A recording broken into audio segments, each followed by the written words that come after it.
Të nderuar shikues, u rikthyem në pjesën e dytë të pasdites, në transmitimin ton të drejt për drejt. Sot do të flasim edhe me personalitetin e dytë të ftuar në studio, ku do të diskutojmë për një temë tjetër aktuale. 2 prilli ka qenë dita ndërkombëtare e ndërgjegjësimit për personat me autizëm dhe do të flasim në këtë emision për pikërisht autizmin, sfidat, çfarë paraqet autizmi dhe njëkohësisht se si trajtohet. Është nder dhe kënaqësi që sërish të na nderojë në emisionin tonë. Ajo është specialiste e logopedisë, njëkohësisht dhe profesoresh Ajshe Beqiri Mehmeti. Përshëndetje e nderuar dhe mirë se na erdhe.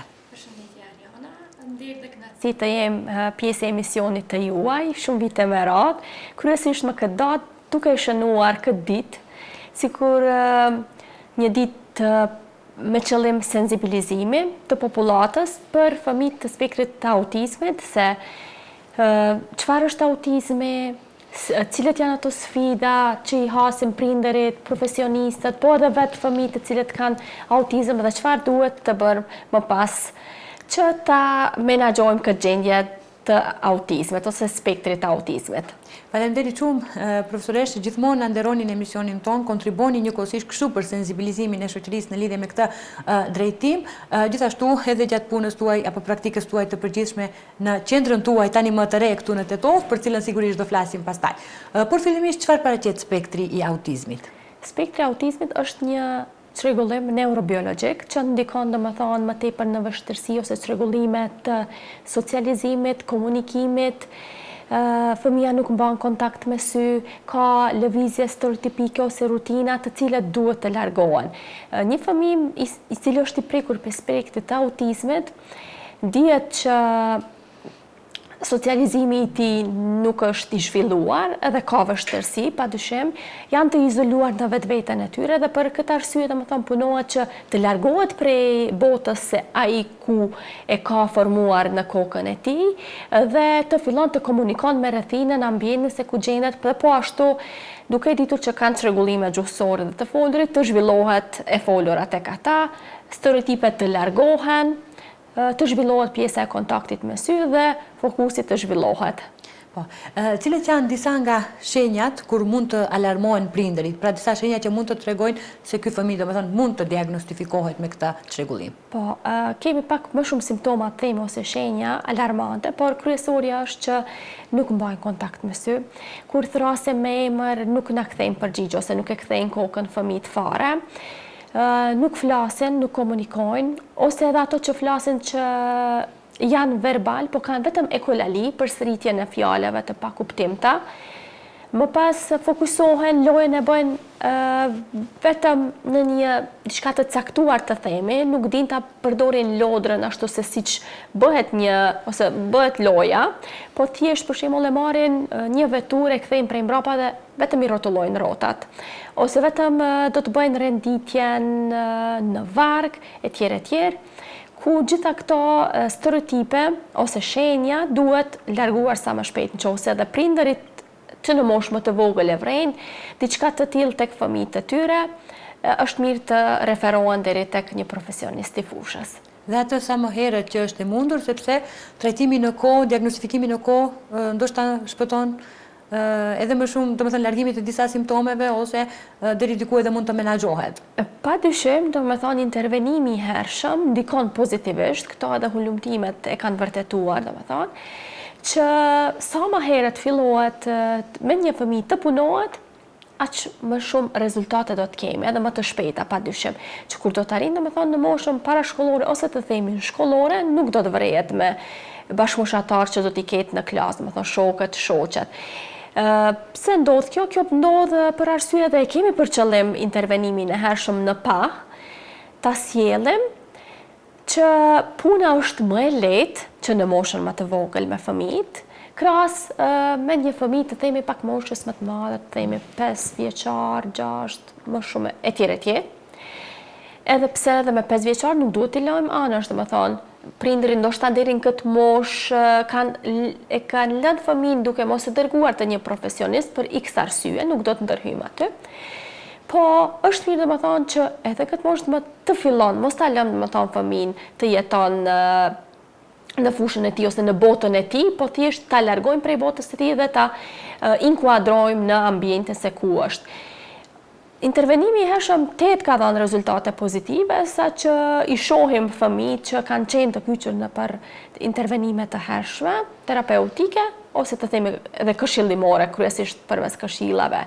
Mundet ndonjë fëmijë të i kalon, edhe kemi rezultate pozitive, sa që fëmijët mundemi të themi i kanë eliminuar të gjitha simptomat të spektrit të autizmit dhe që e kanë të menaxhuar të themi jetën ose janë të para pregaditur për në shkollë, që edhe në shkollë mos të kenë probleme më të mëdha. Profesora, cilat mund të jenë shkaqet që bien deri në paraqitjen e autizmit? Në disa raste, tani sinqerisht të them, është menduar që edhe vaksina që jepet mund të shkaktojë autizëm. Sa mban kjo shkencëtarisht? Kryesisht, sipas hulumtimeve të fundit që janë bë, është vërtetuar që vakcina nuk e shkakton autizmin. Dhe që shkaktarët janë tjetër, gjenetik, kryesisht një anomali të themi të kromozomeve, do të thonë tek gjenetika trashëguese është kryesisht. Edhe pse mund të ndodhë nëna ose babai mos të kenë, do të thonë ndonjë çrregullim, por kjo tek materiali gjenetik mund të trashëgohet. Po më pas ndikon edhe rrethina ose faktorët e ambientit ku janë të shumt, ndikojnë edhe teknologjia shumë, do të thonë fëmijët nëse janë të lënën para teknologjisë, për fat të keq mundet të na zhvillohet pseudo-autizmi ose autizmi i rreshëm ose edhe ekranizmi tani me terminologjinë e re. Ekranizmi simptomat e ngjashme i ka sikur të autizmit, por dallon diçka.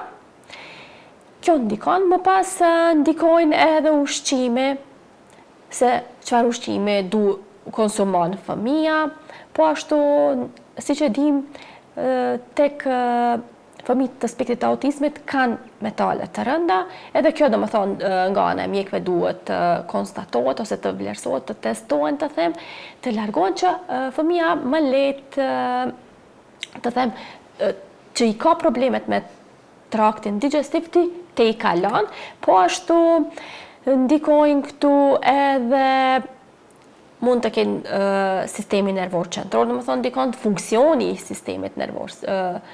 Se si është edhe shumë faktorë tjertë.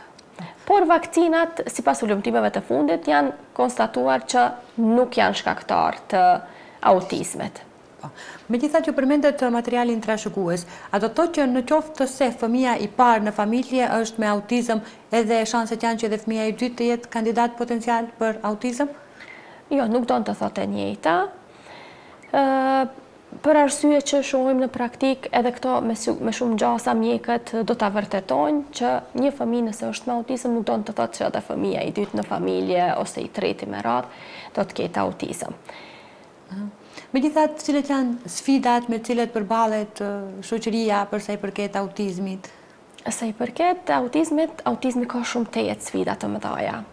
Duke filluar që nga fillimi, prindërit disa prindër e pranojnë me njerë faktin që fëmija i tyre është i prekur prej autizmit ose spektrit të autizmit, por disa të tjerë munden mos ta pranojnë me njerë faktin që fëmija. Edhe derisa të adaptohen, ka disa faza që ta pranojnë njëherë, edhe pas pranimit të themi, të fillojnë me njerë me trajtim ose me intervenim të hershëm. Pse? Është e rëndësishme kjo, është e rëndësishme për arsye që sa më herët e fillojnë, aq më mirë do të kemi rezultate.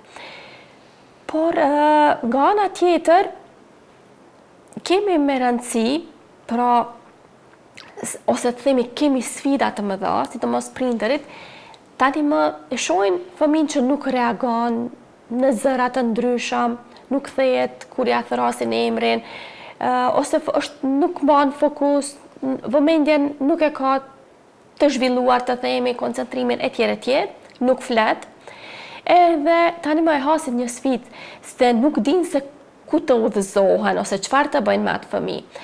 Edhe hapi i parë që bëjnë, drejtohen tek mjeku am, pastaj i sugjeron tek një pediatër, neuropsikolog mund të jetë, psikiatër për fëmijë, etj, ku bëhet testimi dhe vlerësimi i fëmijës.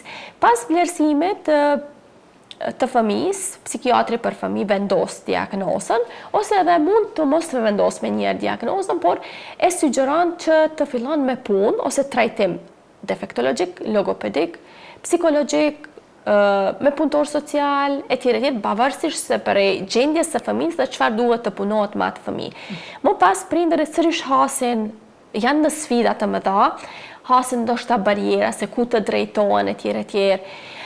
Profilet që i ceka pak para mund të jenë deficitare, ku përpara mund të themi shumë më deficitare kanë qenë 1-2, tani më kemi të diplomuar për fat të mirë dhe punojnë, por gjithmonë do të jetë numri i profesionistëve deficitar për arsye që sipas statistikave dhe shohim numri është duke u rritur i fëmijëve të prekur nga spektri autizmit, ndërsa profesionist nuk kemi mjaftueshëm në numër, dhe duhet të punohet më shumë në këtë fushë. Prindërit hasin të themi sfida i kanë këtu tash barjera, këtu se ku të drejtohen, çfarë të bëjnë, disa dhe nuk dinë se cilët janë hapat e më passhme, kështu që drejtohen te një edukator special ose defektolog, ose tek një logoped, bëhet testimi, vlerësimi, më pas ju informohen prindërit se çfarë duhet të punohet me atë fëmijë, ose çfarë duhet të zhvillohet tek ai fëmijë, përpunohet një plan individual trajtimi dhe fillohet me punë. Pas punës ose terapisë të themi, padyshim që shihen rezultatet e para. Përmendet që kohën e fundit po rritet numri i fëmijëve me autizëm. Cila mund të jetë arsyeja ose është e panjohur idiopatike? Kryesisht të themi është idiopatike dhe e panjohur, dhe shohim vetëm po rritet numri. Fat të keq. Sipas statistikave të fundit, edhe të Maqedonisë, janë të prekur rreth 20.000 fëmijë nga spektri autizmit, dhe që ato në për konferencat të themi seminaret, po më 2 prill e cekën këtë që duan përkrahje institucionale dhe me shpresë që këtë përkrahje ta fitojnë sa më shpejt nga gjitha fushat, jo vetëm në një fushë. Kjo përkrahje duhet të jetë domethënë nga ana arsimore, nga ana trajtuese ose nga ana shëndetësore, nga ana e socializimit, nga ana edhe thjesht popullatës në përgjithësi që t'i pranojnë fëmijët me autizëm. Megjithatë ju si trajtoni këta fëmijë? Me çfarë lloj metodash, për shembull në qendrën tuaj, si trajtoni këta fëmijë? Kryesisht, unë pasi që jam logopede, e zhvilloj gjuhën të themi. Metoda të ndryshme logopedike aplikohen tek fëmijët për ta zhvilluar gjuhën. Për herë të parë, domethënë, kur vjen tek një fëmijë i cili është i spektrit të autizmit, bëhet vlerësimi komunikimit gjuhësor dhe i të folurit të tij dhe konstatohet se ai fëmijë është verbal apo jo verbal. Tek fëmijët të cilët janë jo verbal, domethënë nuk flasin fare, zhvillohet gjuha prej në fillim. Ndërsa tek fëmijët të cilët janë verbal, shihet se deri ku është dhe çfarë duhet të plotësohet që të zhvillohet ajo gjuhë. Qendra juaj e cila sapo është hapur në Tetov, më herët keni funksionuar në Shkup, a mund të flasim pak edhe për këtë qendër?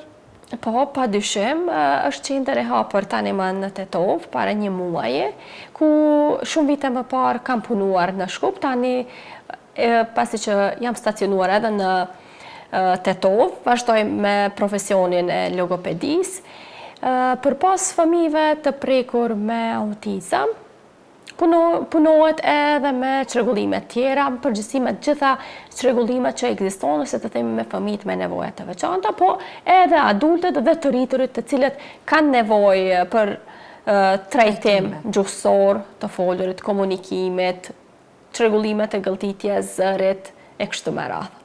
Meqense gjatë ditës së djeshme ishte 2 prilli si dita ndërkombëtare e ndërgjegjësimit të këtyre personave me autizëm, çfarë mund të bëjmë ne si shoqëri më shumë për këta fëmijë, si duhet të ndërgjegjësohemi, të sensibilizohemi?